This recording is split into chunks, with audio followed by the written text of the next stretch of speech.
The 70s and early 80s were certainly a turbulent time for video games. The rad new arcades had become the talk of the town. Everyone, everywhere, all the time, were playing in arcades, getting high scores, and having a blast. At the time, arcade machines were hugely popular around the world. Atari had already been producing them for quite a while. Classics like Pong had been around for a little bit of time, but they were really starting to take off in Japan, in America, and in Europe. This intensity wouldn't last, however. People began to lose interest. Thanks to an immense oversaturation caused by developers such as Atari pumping out mediocre games left, right, and center, the burgeoning gaming industry experienced what went on to become known as the video game crash. In the early 80s, video gaming meant Atari. Atari had invented the video game industry from scratch 10 years earlier and was now dominant. Its Atari VCS console was the biggest console around, with kind of about 15 million of them had been sold. And unfortunately, it had very little controls over quality, and it was starting to get a bit kind of greedy and was just milking things. So essentially, people got to a point where there were so many games coming out, it was more than there were players to buy them. So the industry kind of collapsed. Atari missed its earnings targets, Wall Street freaked out, took all its money out of video games, and the whole industry kind of went down like a balloon that had just been deflated. So it kind of killed the industry overnight, and in 1982 it was on top of the world, it was a billion-dollar company. By the summer of 1984, Atari had been broken up and was finished. And with it, everyone thought video games was finished too. The industry was on the verge of collapse, with many considering video games a passing fad. But amidst the chaos, a small, unassuming Japanese toy company, Nintendo, was poised to seize this opportunity. Nintendo is one of the world's biggest gaming companies. They're a Japanese company and they've actually been going for well over 100 years now. Nintendo started by making playing cards that were the Hanafuda cards, the flower cards, but they then moved on to also making Western playing cards as well. And those were really popular and sold really well across Japan, and eventually the world as well. They also had a deal with Disney that allowed them to make Disney playing cards. And from there, after their bunch of different experiments with different types of businesses, so after Nintendo had been going for quite a long time, they really started to branch out into the burgeoning gaming world. Nintendo decided that they would try and get in on this really expanding market as well. And when they did, they really worked on how they were going to make a game that would stand out. As fortune would have it, arcade developer Minoru Arakawa presented a golden opportunity in the eyes of a certain renowned game developer. Minoru Arakawa went to America. He founded Nintendo of America in New York. He was quite successful importing Nintendo's early video games into America, but then he took a huge bet. He imported 3,000 radar-scope video game cabinets, but the game was not a hit in America. He only sold about 1,000 of these, and he had 2,000 useless game cabinets left in his warehouse. Enter Shigeru Miyamoto, a young and ambitious designer with a knack for creativity. Miyamoto was tasked with creating a game to save the struggling company's arcade division. He developed a game inspired by Popeye and olive oil with Donkey Kong and the Princess Pauline. Donkey Kong introduced a narrative element which was completely new to video games at the time. The main character, Jumpman, had to go and rescue the princess from the giant gorilla, Donkey Kong.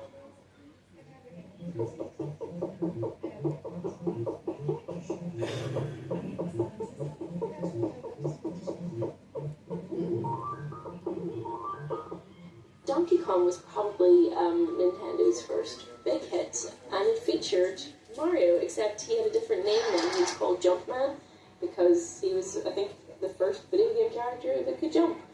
The Donkey Kong game, the original Donkey Kong game, was all about jumping over barrels because you were trying to save Pauline, I believe her name was, from Donkey Kong, who had her captive on the top of the tower and was throwing barrels at you as you were trying to reach the top. And I think the design was such, like, it was like, if you see a barrel rolling towards you, what are you going to do? You're going to jump. So, hence Jumpman. That was, again, simplicity of design. Donkey Kong became a booming success and a household name, seemingly overnight. People of all ages around the world immediately latched on to this simple, yet quirky concept, and had interest in this Nintendo. Nintendo did, however, face some brief lawsuit risk with Donkey Kong from Universal. Some claimed the giant gorilla to be a blatant ripoff of their own ape kaiju, King Kong. Nintendo, however, were victorious, and similarities between the two have since been dispelled. The lawyer who saved Nintendo in this lawsuit, John Kirby, went on to become the namesake of everyone's favorite pink puffball a few years later. Yes, people were adoring this Donkey Kong game, but the hero, Jumpman, needed a better name, as well as a brother. Inspired by a notoriously disgruntled landlord in Nintendo's Seattle offices, the team dubbed him Mario, and a legend was born. Building on the success of Donkey Kong, Miyamoto introduced Mario Brothers in 1983. This arcade classic starred Mario as he tackled pesky creatures, crabs, turtles, and more in a series of underground levels. It was even the first appearance of Mario's younger brother in Player 2, Luigi.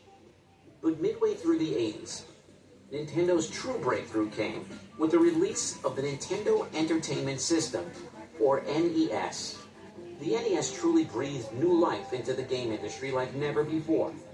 And leading the charge would be a game that would define a generation forever.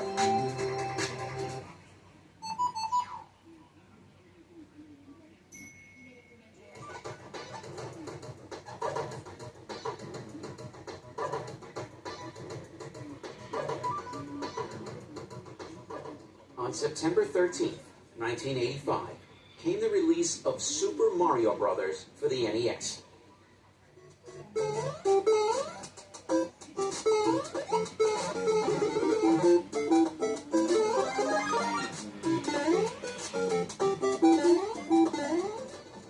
If Donkey Kong was the pioneer of the platforming genre, then Super Mario Bros. Was the master.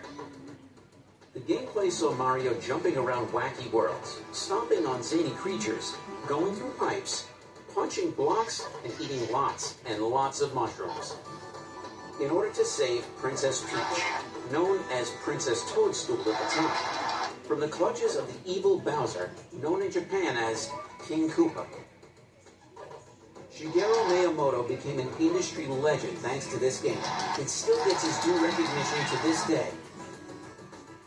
Shigeru Miyamoto is probably one of the most important video game designers there's ever been. He is a producer, a creative director, a game developer, a game designer, and he created much of Nintendo's early output. So he created Mario, he created Donkey Kong, he created The Legend of Zelda. So his contribution to the games industry really can't be understated.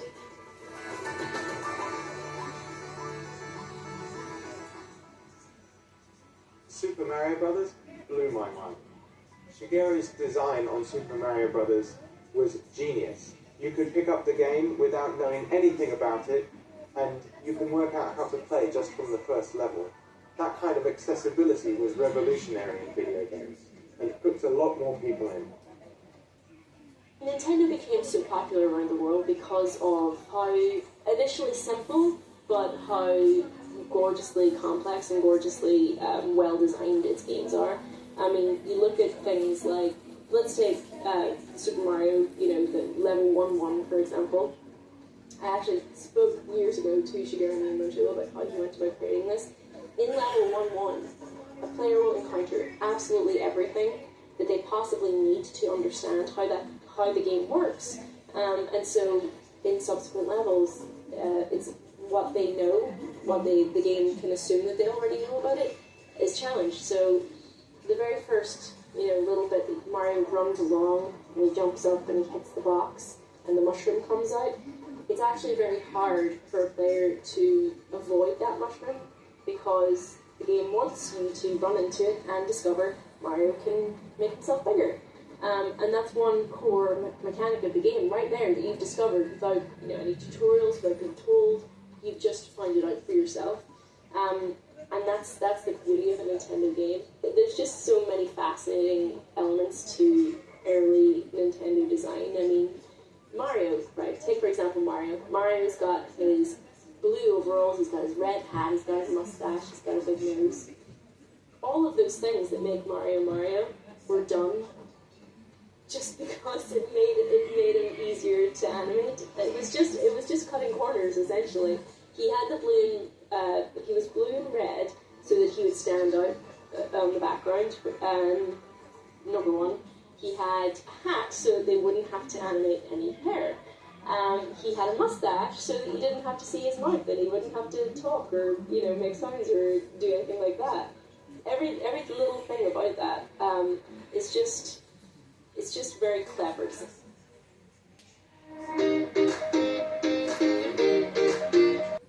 Little thing about that it's just very clever design. To say Super Mario Bros. Was a success would be an understatement. Its gameplay style of side-scrolling levels, jumping around, and carefully curated level design became a benchmark that pretty much every future game can trace its inspiration back to. Even 40 years after the original's release, Super Mario Bros. Remains in the top 10 best-selling games of all time. There may not be a person alive who doesn't know who Mario is. This game propelled Nintendo into the stratosphere, not only leading to the development of other beloved franchises such as The Legend of Zelda and Metroid, but also the sequels to the NES Classic. First up came Super Mario Bros. 2. But here's a twist. The version released in the West wasn't the same game Japan received. The Japanese sequel, releasing in 1986, was deemed too difficult for international audiences. What the West got in 1988 was a reworked version of another game called Doki Doki Panic. Though a truly bizarre Mario experience by today's standards, many Mario series staples like Princess Peach's floating jump, Shy Guys, and Bob-ombs originated from this oddball. That same year, fans were blown away by Super Mario Bros. 3.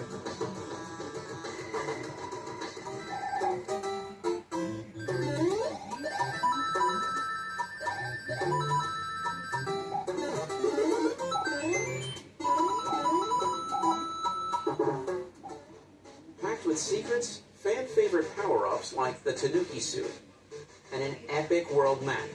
It showcased the full potential of the NES, becoming a cultural milestone. Mario wasn't just limited to video games, though. In the late 80s and early 90s, Nintendo ventured into other media. TV shows, toys, cereal. Anywhere you'd look, you'd see the Italian plumber. Even back in the 80s, Nintendo branched out and had kind of some merchandising and the TV shows and things like that, and a terrible film. Truly, the games and pop culture sensation was a marvel to behold. But what if there was some way to digest it on the go? Nintendo had an answer. The Game Boy, releasing in 1989. This little wonder gave consumers the ability to play games away from their TV screens. On buses, in parks, on flights, anywhere you can go. The Game Boy was another invention of Gunpei. His idea, and this is something he did throughout his career, was to take older technology and repurpose it in new, interesting ways. So the Game Boy was, even for 1989, quite primitive, but it was black and white. Its rivals were in colour. It seemed quite retro even in 1989, But because it was a handheld and it was primitive, it could use less batteries, and that meant it was far more portable and reliable. So basically Nintendo beat much more advanced competition by having something that was much more practical. Game Boy appealed because in the late 80s there isn't portable games. The Game & Watch had kind of fizzled out in the early 80s. So the idea of portable games was quite new and fresh and exciting. And what the Game Boy had was battery life. This was the most important thing, because these machines ate through batteries. If you had colour at the time, your batteries would last a couple of hours. And batteries are expensive when you're having to buy them that often. So that was the big thing with the Game Boy's design. Then, of course, it had Nintendo's games. It had Super Mario Land, which was big, but Nintendo also got the rights to Tetris. And this was really the thing that broke out the Game Boy, because it was suddenly this kind of Russian game that had been kind of knocking around for a few years but never been massive, was suddenly like, this is perfect, it's the perfect time waster in your hand on a journey.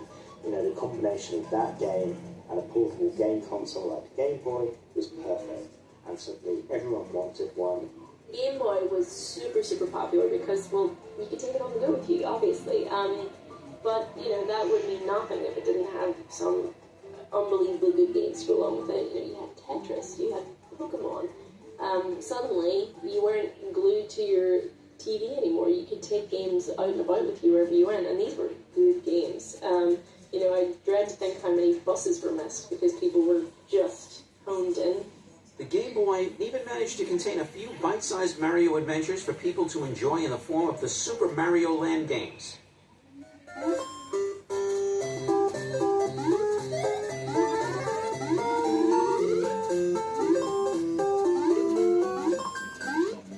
Hiroshi wanted to package the Game Boy with Super Mario Land, the Super Mario Brothers inspired game. Hank Rogers persuaded him otherwise. He said, if you want boys to buy your Game Boy, package it with Super Mario Land. If you want everyone to buy your Game Boy, package it with Tetris. And he did. The Game Boy would continue to dominate the handheld gaming sphere for many years to come, and evolve over that time.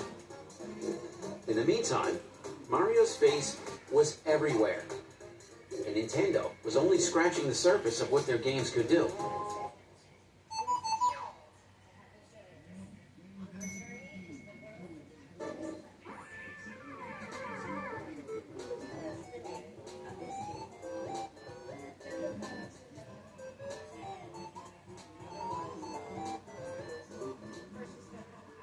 Nintendo continued going from strength to strength until 1990.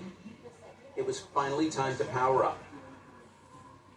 And power up they did on November 21st with the launch of the Super Nintendo Entertainment System. This console boasted a considerable visual, audio, and power upgrade from the original NES, added more buttons to the controller, and even more finely tuned games. The Super Famicom, or the Super Nintendo, depending on where you were playing it, was Nintendo's next console after the NES. It had such a gorgeous design. I loved the controller on that, like with the primary colors and everything. It just looks so good. Alongside the launch of this next-gen console was the release of the flagship title for the system, Super Mario World.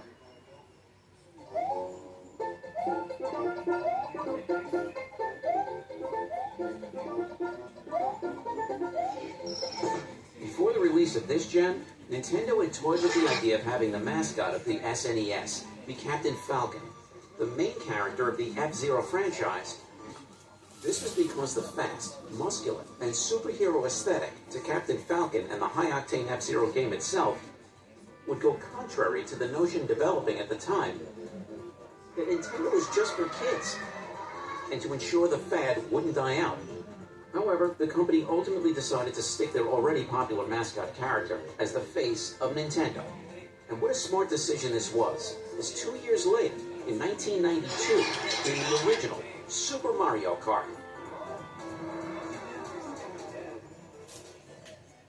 Gamers all over the world were drawn into this crazy racing, which was in many ways just like the core series. Simple and straightforward, yet intricately designed and insanely fun. Mario Kart spawned an entire sub-series of its own, and has arguably outperformed the main series itself.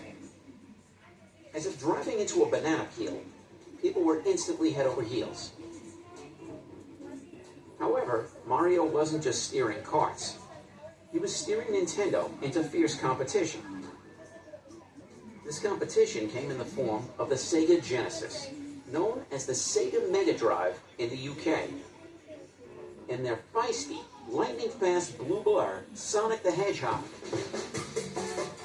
Sega came along with the Sega Mega Drive, called the Genesis in America. Sega really wanted to distinguish themselves by appealing to a more adult audience, and it worked. For a while in the 90s, Sega was so successful that they actually overtook Nintendo in terms of video game sales. In the 90s, Nintendo was right at the top of their popularity. The Game Boy was out, the Nintendo Entertainment System was out, but Sega were also hot at their heels trying to really recapture some of that market. So while Nintendo had Mario, the friendly Italian plumber, Sega had Sonic the Hedgehog, a cool blue hedgehog. And the contrast was that Mario games were often kind of seen as more family-friendly, more kind of cuddly in a way, and they were quite slow-paced compared to Sonic, which really sold itself on speed. So the Sonic games really positioned themselves as quite edgy, and that really spoke to a lot of teenagers and kids at the time, which meant that Nintendo and Sega ended up kind of battling it out with their mascots for console supremacy. The rivalry between the two mascots defined the early 90s. Sonic's speed and cool factor challenged Mario's family appeal. Sega wasn't the only challenger to Nintendo's throne, however. And that partnership with Sony was fruitful, and so they wanted to keep working together. So Sony developed a CD-ROM peripheral for the Nintendo, but they negotiated a fantastic deal. So in 1991, at the Consumer Electronics Show, Sony very proudly announced that it was partnering with Nintendo to develop the Nintendo PlayStation. There were a couple of Nintendo PlayStation prototypes actually built, one of which was auctioned for hundreds of thousands of pounds. But Nintendo had other ideas. They were worried about Sony taking control of their console, so they had secretly agreed a deal with Philips to develop this CD-ROM accessory. And Nintendo actually announced that at the same show. This was a massive betrayal. Sony was really upset that Nintendo had gone behind their back and announced publicly that Nintendo were partnering with one of their main rivals. Sony was so upset that they decided to go off and develop the PlayStation by themselves. And sold to Carvana. Mario needed to make a big leap. That leap came in 1996 with the Nintendo 64, the first major console to feature a thumbstick for precise 3D control.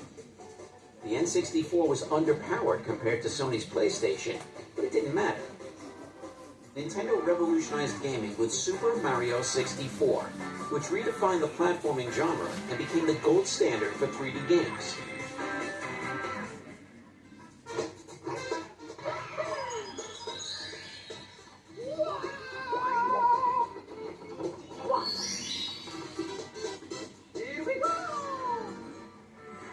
Its open sandbox worlds, intuitive controls, and revolutionary camera system created an immersive experience that left players saying, "Wahoo!" The Nintendo 64 console had its own Mario game, and that was Mario 64, which was a personal favourite of mine. That came out when I was a kid, and it was incredible. The Nintendo 64 used these new 3D graphics that we hadn't really seen before, and Mario 64 was just a beautiful game. It was visually very beautiful, but it was also super well designed. You started off in a hub level of a castle, and you would transport yourself through portraits to all different worlds within the Mushroom Kingdom to try and save Princess Peach. The N64 is fondly remembered for introducing the third dimension to Nintendo. Mario Kart got its first sequel in the form of Mario Kart 64, a key point to the franchise's development for sure. Other Mario offshoots got their start on the 64, such as Mario Party, Mario Tennis, Mario Golf, and even the hugely popular Super Smash Bros., a crossover fighter that pits Nintendo's greatest fighters against each other.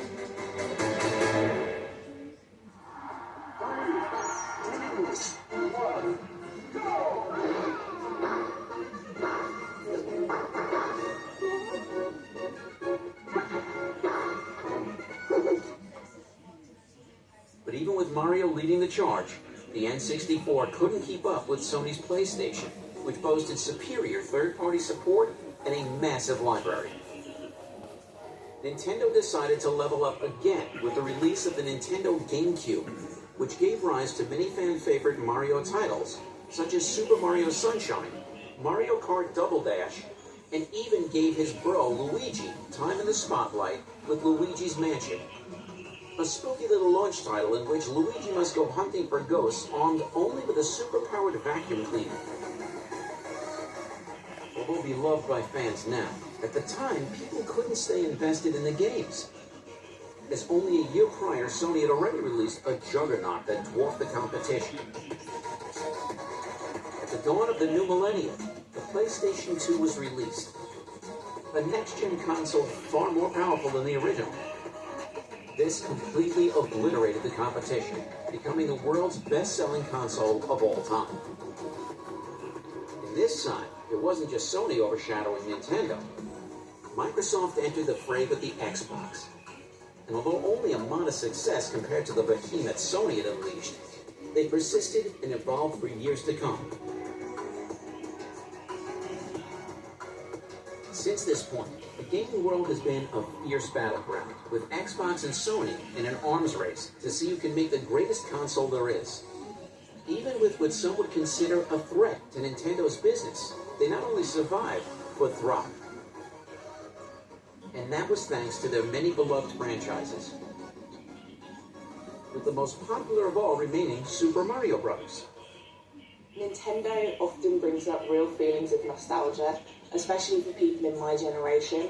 I think because those consoles that came out when we were kids were so exciting and such a thing to have and so new. I remember from my childhood being so excited to see Mario, to see Link in Zelda, and to play Mario Kart around other people's houses.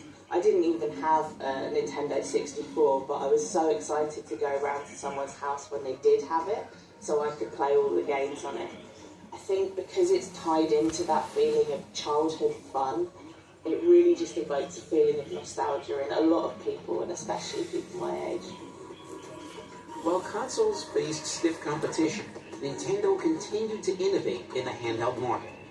After the Game Boy had been so successful, they released the Game Boy Color, which was kind of a step up. It was smaller, it allowed you to play games in colour, which was obviously really exciting. And then after that, they also released the Game Boy Advance. So they've been kind of on the Game Boy model for quite a while, and they really knew what they were doing with handheld consoles. But the real big next step was the Nintendo DS. The Nintendo DS, released in 2004, was a massive success, showcasing dual screens, a touchscreen, and 3D capabilities. Mario took full advantage of the DS's power with a port of Super Mario 64 that showed off 3D gameplay on a handheld, which was unprecedented at the time. Mario Kart DS further proved the DS's potential, offering a polished racing experience that quickly became a fan favorite. And of course, Mario returned to his roots with the very beloved new Super Mario Bros.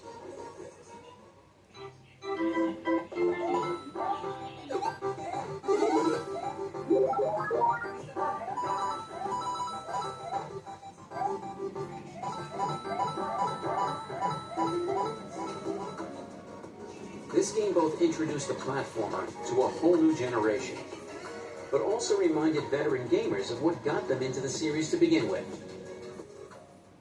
When the Nintendo DS came out, it had two screens and kind of flipped. And this meant that you were able to use the bottom screen as kind of a touch screen, and the top screen could show something completely different. So you had the same kind of controls that you did on the Game Boy, but you were able to do a lot more. Game designers were able to make games that really utilised this new tech, and that was incredibly popular. A lot of shops sold out of the Nintendo DS when it first came out.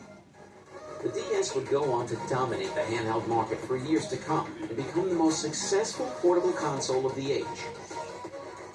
Its lasting impact would influence other developers to produce quality-of-life apps and small-scale games for smartphones years later.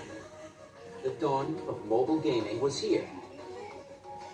Even with Sony and Microsoft's involvement in this console war, Nintendo proved that they were above this and prioritized innovation and recognition rather than raw power.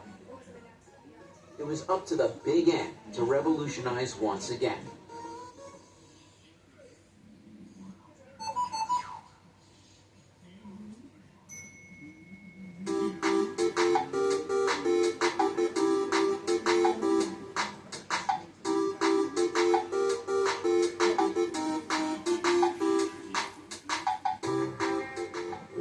That made the DS such a success was the accessibility to a broad age range of consumers, both young and old, casual and hardcore. They saw the value in their brand, not only for games, but for experiences. And so in 2006, they unveiled to the world their newest invention, the Wii, a home console with motion control technology. The Wii was really, I don't know if anyone expected it to be as successful as it was. The funny thing about the Wii was, it wasn't the franchises that Nintendo was known for that were the reason for its success. I think the real reason for the Wii success was things like Wii Sports. It was the games that your granny could play. The people that had no gaming knowledge or vocabulary whatsoever, they saw this really fun, silly thing, waggling the Wiimotes and stuff like that, instantly. You don't have to have any gaming language at all to know how to play that. And so it opened up gaming to a whole new audience. We had, it had installments of all of the franchises that you'd expect. So Super Mario, it had a Legend of Zelda, it had, a lot of really good first-party games. But yeah, the biggest ones were the ones that were, I guess, for a lot of gamers, probably felt more like tech demos. If the Nintendo DS was popular, the Nintendo Wii was wildly popular at launch. I actually worked in a game shop around that time, and we were constantly sold out of Nintendo Wiis. They really managed to corner the market on family gaming, which is something Nintendo's always been good at, but they released a lot of titles that were aimed at the whole family and not just kids. So they had things like Wii Fit and Wii Sports, which had a really low barrier to entry, and adults were often a little bit more interested in than the classic Nintendo games. And I think that meant that a lot of families saw it as a real great investment and something that they could get for the kids, but which the adults would play as well. Of course, it was only a matter of time before the man with the mustache would show his face on this brand new console. Mario's outings in this brand new console showed gamers how the Wii's motion control can influence gameplay to create experiences never before seen. Mario Kart Wii, for example, came with a peripheral steering wheel you could attach to the Wii remote in order to feel like you were driving an actual car. On the Nintendo Wii, Nintendo released their most recent version of Mario Kart, which was a wildly popular franchise and just a really fun game to play.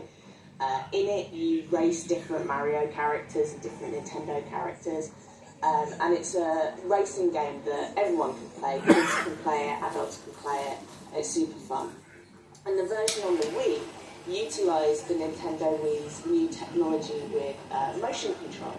So as well as using a regular controller, if you had one of those to add to your console, you could use the Wiimote, both as a regular stick for driving, but you could also add a steering wheel around it, and it made it feel like you're actually driving one of the Mario Karts. The latest version of Mario also came out on the Nintendo Wii, and everyone was excited for that. That was Mario Galaxy, which was fantastic and kind of an extension of the previous games like Mario 64. Mario's 3D outing of this generation, Super Mario Galaxy also made effective use of the console's capabilities. In this adventure, Bowser had kidnapped Peach yet again and taken her into space. Mario must launch his way through the stars and around tiny planets, whilst interacting with the environment using the controller's pointer functionality.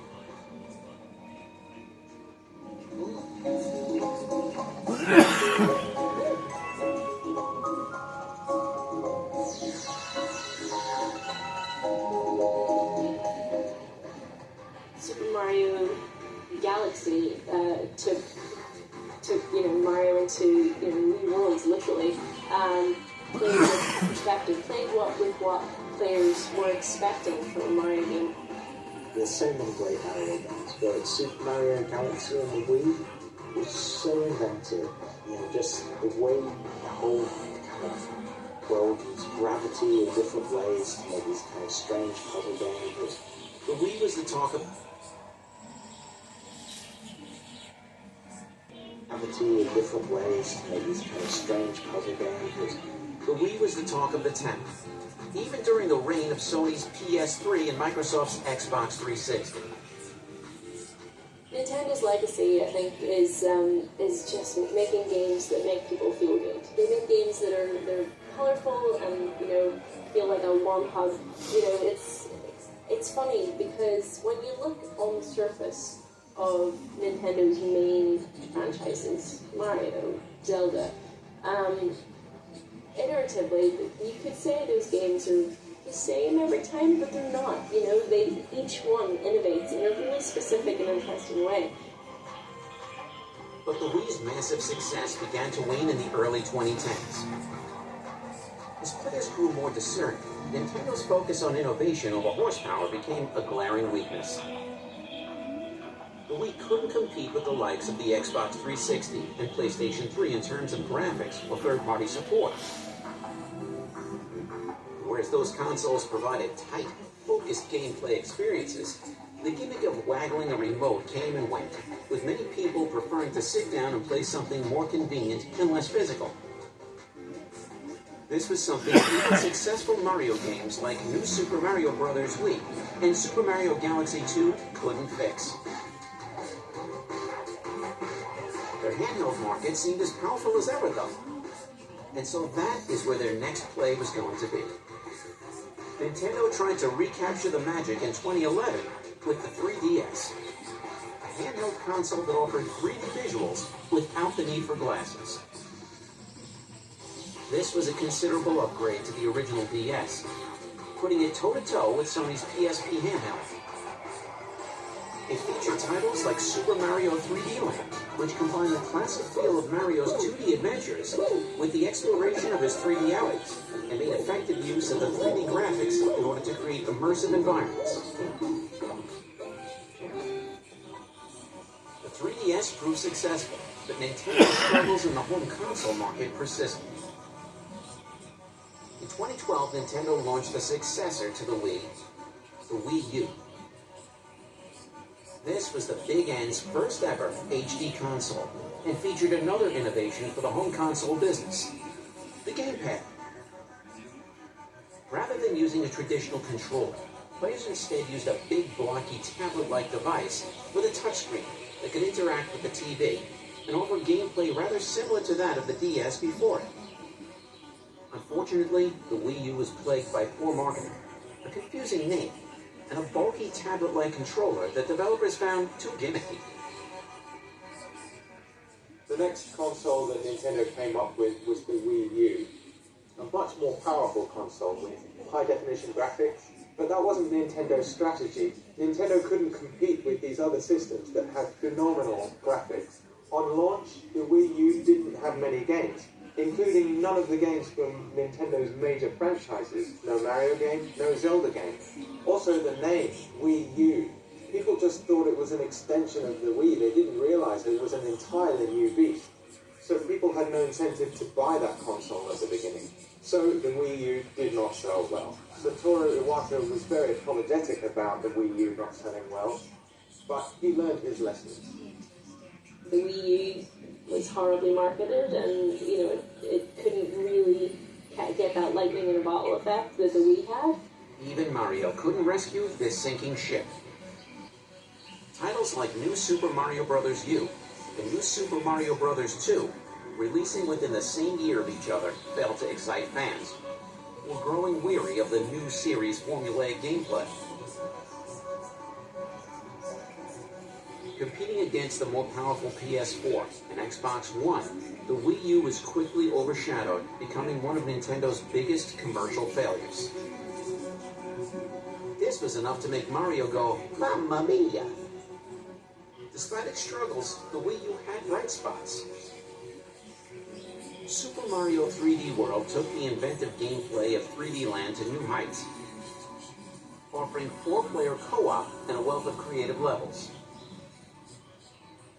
Meanwhile, Mario Kart 8 became one of the console's standout hits, showcasing gorgeous visuals and refined racing mechanics in creative, gravity-shifting courses. And then there was Super Mario Maker, which turned players into level designers. Its success on platforms like YouTube and Twitch kept the game alive far beyond its release, sparking an explosion of creativity in the Mario fan community.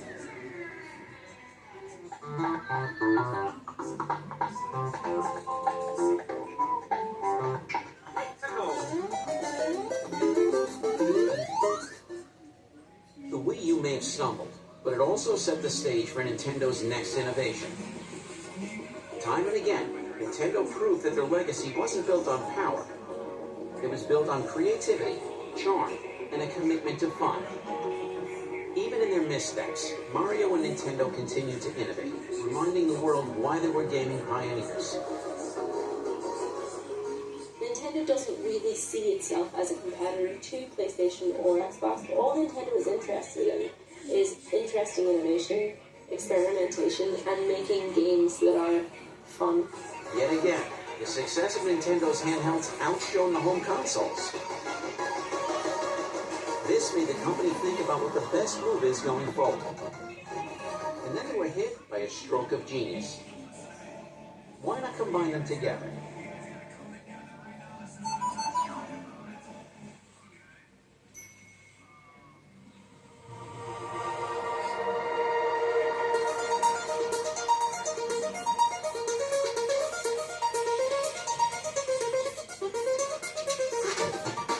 By 2016, the Big N was ready to turn things around in a big way. In classic Nintendo fashion, they completely blindsided the gaming industry with a new innovation no one expected that they'd be secretly cooking up for years. The Nintendo Switch. A hybrid console that could seamlessly switch between being used as a handheld and being docked on the TV. Nintendo is so known for innovating with their hardware, and the Switch was no different. All of the big console companies were coming out with innovations, but none of them were quite as different as the Switch felt. It felt like a bit of a natural progression from the Wii and the DS, but also completely new at the same time. So the thing about the Switch is it can both be a handheld console, or you can put the handheld screen into a dock that attaches to your TV and then use the controllers on the side, so it's like a home console and a handheld at the same time. And that came out with fantastic games at launch as well. Nintendo was hurting from the relative commercial failure of the Wii U, but it was propped up by its handheld market. And when it came to developing the next console, the Nintendo Switch, they had this philosophy of lateral thinking with withered technology. They weren't trying to compete with the latest graphics technology and the most powerful machines. They were just trying to be different. The Switch was by no means graphically advanced system. It wasn't that powerful, but it had that unique selling point of being handheld or on your TV, and that really helped to sell Switches? The Switch is huge. I mean, it was such a success for Nintendo because it really Nintendo took everything that it had learned from the console market, from handheld, from all its handheld expertise, everything it had learned about, everything it had learned from the Game Boy, from the DS, from the 3DS, from everything, and it was like, I would take both of these and make a console that literally does both. And that was just, it's just a master move. Like the Wii U before it, this was something the world had never seen before, and it marked a bold new era for the company. However, unlike the Wii U, the console was considered very friendly to third-party developers, giving the console a level of support never before seen for Nintendo. The result? A console that became a massive success, cementing Nintendo's place in the modern gaming landscape and becoming the best-selling Nintendo console ever. Of course, the Switch didn't just have its gimmick to thank for its success. People wanted to see how the Mario Brothers would take the leap onto this new platform. Luckily, the Switch boasted a renowned library of games starring the mustachioed plumber. On April 27, 2017, Mario and friends raced onto the scene with Mario Kart 8 Deluxe. This was an enhanced release of the Wii U title after a few years prior, sporting new content and giving Switch owners console-level racing on the fly.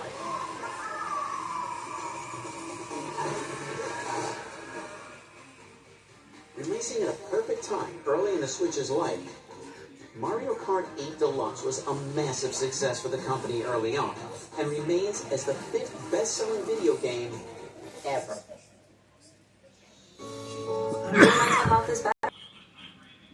Ever. It continued to get new content several years later, solidifying its longevity. 2017 also saw the latest in Mario's 3D adventures, Super Mario Odyssey.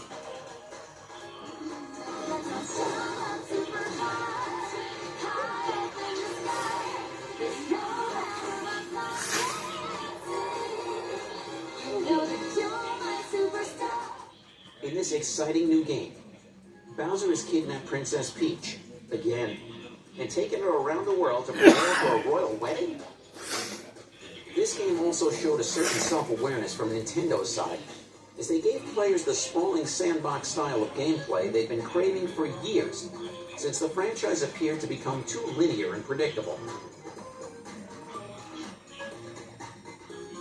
Various other Mario games, such as Super Mario Maker 2, Bowser's Fury, and Super Mario Wonder would release, and each becoming an instant success on this booming console. The Switch stuck around for quite a while, remaining a success, even despite lagging behind technically speaking compared to Sony and Microsoft's newest consoles. All leading up to the next generation in 2025 with the Nintendo Switch 2. This time, Nintendo knew it worked. No more fancy controllers or weird off-putting gimmick. This was simply the hybrid console again, but more powerful. Video games weren't the only success story for the plumbers, however. Ever since the decline of the Wii U days, Nintendo had been looking down other avenues to expand their brands to places other than games. It was around this time that Shigeru Miyamoto had begun working with Universal Studios in order to create a Super Mario Bros. Themed section at their theme park. By 2021, after years of planning, Super Nintendo World opened its doors at Universal Studios Japan. This immersive theme park brought the Mushroom Kingdom to life, complete with rides, interactive elements, and of course, the colorful cast fans know and love. The success of the park was so great that expansions are underway in Hollywood, Orlando, and Singapore, allowing fans worldwide to step into the Mushroom Kingdom like never before. This expansion into the wider pop culture world continued in 2023, when Mario would partner up with Illumination, the creators of Minions, to take on Hollywood in a new way with the Super Mario Bros. Movie.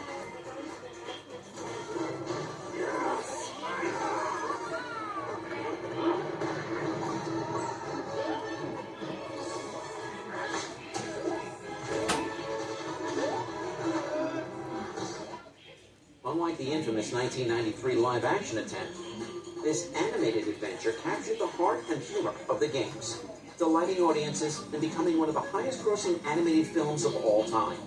It was really Satoru Iwata professionalized Nintendo's merchandising arm and expanded into other areas. He created a Nintendo theme park in Japan, and there's now another one in America, and of course the Super Mario Brothers film, which I'm very excited about. Today, Mario is more than just a video game character. He's Did an I tell you I'm icon switching cloud, who guys? spanned Damn it. generations, a symbol of Nintendo's creativity and legacy. Whether he's racing, jumping, Mario continues to innovate and inspire, showing the world why he remains the face of gaming.